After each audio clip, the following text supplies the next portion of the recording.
bienvenue à toi. Tu aimes les histoires flippantes, les creepypastas, un petit peu l'horreur?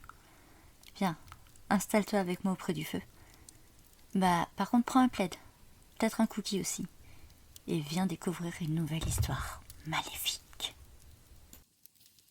D'aussi loin que je me souvienne, j'ai toujours aimé les mondes fantasmagoriques et les histoires glauques. C'est tout naturellement que j'ai évolué dans ce monde, entouré d'amis ayant la même passion que moi. J'ai pu vivre de ma passion en éditant certains de mes écrits, et j'ai commencé à me faire un nom dans le monde de l'horreur, assez facilement de manière étonnante.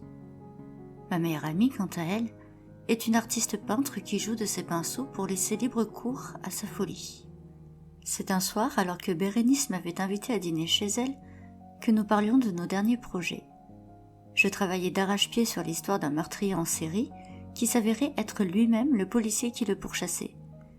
Cette histoire de bipolarité l'a tout de suite emballée. Je lui ai également avoué que j'étais bloquée sur mes derniers chapitres car je manquais cruellement d'inspiration. De son côté, elle me parla de ses dernières acquisitions d'art et m'expliqua qu'elle était chargée de repeindre tout un bâtiment désaffecté qui allait devenir un escape game horrifique. Elle était enchantée qu'on lui laisse carte blanche. Des bâtiments de presque 360 mètres carrés qu'elle pourrait couvrir de ses propres créations, une exposition permanente que des centaines de personnes pourraient admirer. La soirée avançant et le vin coulant à flot, elle me fit quelques confidences. Son dernier travail l'a hantée. Elle avait tenté une nouvelle expérience, la peinture automatique. Elle m'expliqua que c'était comme l'écriture automatique, où l'on dépose un stylo sur une feuille blanche, on fait le vide dans sa tête, et le stylo prend vie seul. La plupart du temps, cela ne fonctionne pas très bien, mais quand cela réussit, elle était toujours étonnée de voir le résultat. Comme elle connaissait cette technique et le faisait très souvent, elle s'est dit qu'elle pourrait tenter cela avec ses peintures. Pour ne pas gâcher une toile de grande qualité, elle a acheté une toile vierge dans un vide-grenier pour quelques €, et aussitôt rentrée chez elle, elle l'a installée sur son chevalet. Après quelques jours à regarder cette toile blanche, elle s'est installée devant, avec ses pinceaux, ses tubes d'acrylique, et n'a plus pensé à rien. Lorsqu'elle a repris le contrôle de son esprit, plusieurs heures étaient déjà passées et il était là, un regard fixé sur elle, un sourire allongé aux trop nombreuses dents, d'une couleur éthérée sur fond noir, comme si cette présence venait tout droit du monde des esprits. Bien qu'intriguée, elle était surtout mal à l'aise. Son côté artiste s'enorgueillit d'avoir sorti une chose aussi malaisante, mais son côté rationnel lui lançait des alertes. Elle m'avoua que ce tableau, elle l'avait accroché dans son atelier depuis le jour de la création, mais qu'en 2 mois, il avait commencé à changer. Changer? Comment ça? J'ai l'impression que les couleurs changent, ou que c'est son apparence, je ne sais pas, c'est vraiment flippant. Oh, je vois. T'as dû l'exposer dans un endroit très lumineux sûrement. C'est les rayons du soleil qui ont dû l'altérer, tout simplement. Non, je te promets. Il est comme au premier jour, mais tout de même différent. Je ne saurais pas comment t'expliquer. Allez, je suis persuadée que la peinture a dû faire des craquelures invisibles à l'œil nu. Et cela joue sur l'ensemble visuel, c'est tout. Me voyant réfuter toutes ces idées, elle m'invita à découvrir ledit tableau. Une fois devant, ma première réaction fut « Oh la vache, je l'adore.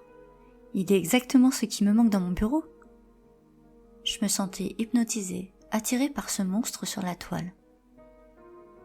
Elle m'avoua qu'elle voulait le jeter, et donc elle me l'offrait avec plaisir. Une fois rentrée chez moi, ma joie fut immense.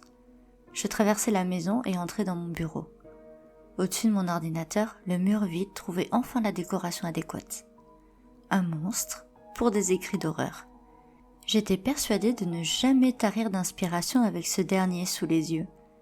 Je pris même une photo pour la poster sur les réseaux sociaux.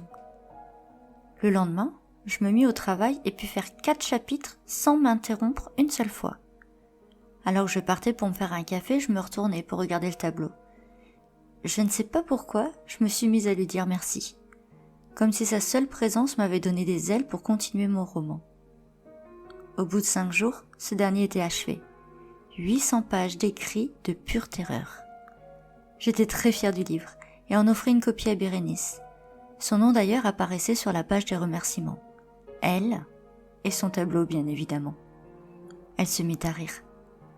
Je lui ai expliqué que maintenant, je m'offrais quelques jours de congé bien mérités. Lorsque j'entrai de nouveau à la maison, je fis comme à mon habitude. Je fermai la porte du bureau pour m'obliger à ne pas écrire durant mes vacances. Les habitudes sont tenaces et c'est vrai qu'il est difficile de ne pas céder à la tentation. 5 jours plus tard, j'ouvrais de nouveau mon sanctuaire. Alors que j'avançais dans la pièce, il me semblait que quelque chose clochait. Je n'arrivais pas à mettre le doigt dessus. Mes étagères remplies de bouquins étaient toujours soigneusement rangées. Mon ordinateur trônait toujours fièrement sur son bureau en bois. Mon fauteuil était toujours aussi accueillant. Puis, je levai les yeux sur mon tableau. Il me paraissait le même, mais sans toutefois être identique à la semaine d'avant. Je m'approchai au plus près et ne voyais pourtant pas de différence flagrante. Je le pris donc en photo. Je mettais cette dernière à côté de celle du premier jour. Et c'est là que je compris. C'était minuscule, presque imperceptible, mais c'était là. L'expression du visage avait changé. Le monstre aux dents larges avait refermé un tout petit peu ses lèvres, comme s'il avait pris une expression un peu plus menaçante, moins aimable. J'appelai aussitôt Bérénice et lui fis part de cette remarque. Alors que j'étais dos au tableau, j'entendis très faiblement un craquement. L'idée qui m'est venue aussitôt, c'est le bruit d'une peinture qui s'écaille. Je me suis retournée et je l'ai vu.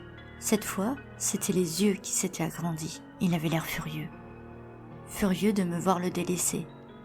Furieux de comprendre que j'en avais peur. Furieux car il avait compris dès que Bérénice avait décroché que je n'avais qu'une idée, me débarrasser de lui. J'ai vu dans les secondes qui ont suivi la peinture s'écouler du tableau. Elle glissa en laissant des traces sombres sur le mur. Elle se répandit sur le sol et se rapprocha inexorablement de moi. J'avais l'impression de voir des mains démesurées aux doigts difformes se projeter vers moi. J'esquivais la peinture alors qu'elle n'était plus qu'à quelques centimètres de mes pieds. Je fixais toujours le tableau. Le monstre regard jaune qui souriait de nouveau. Puis j'entendis sa voix résonner dans ma tête. Je t'ai permis de terminer ton roman. Je t'offre une gloire inépuisable à travers ces dernières pages. Ton nom sera sur toutes les lèvres. Ton visage sera connu à travers le monde. Le moins que tu puisses faire, c'est de me laisser ton âme. Je reculai une dernière fois, effrayée, tremblante, et refermai la porte. Je quittai la maison pour ne plus y revenir. Ce soir-là, les pompiers m'ont téléphoné. Ma maison avait été ravagée par les flammes. Ils se sont excusés de ne pas avoir pu éteindre l'incendie avant que tout ne parte en fumée. Ils avaient l'air vraiment peinés. J'ai dû leur dire que je ne leur en voulais pas, que j'avais une assurance, et que pour le moment, une de mes amies pouvait m'accueillir pour la nuit. Tout cela était vrai. La seule chose que j'ai omis de leur dire, c'est que le feu était criminel, et que c'est moi qui ai lancé l'allumette pour me débarrasser d'un simple tableau.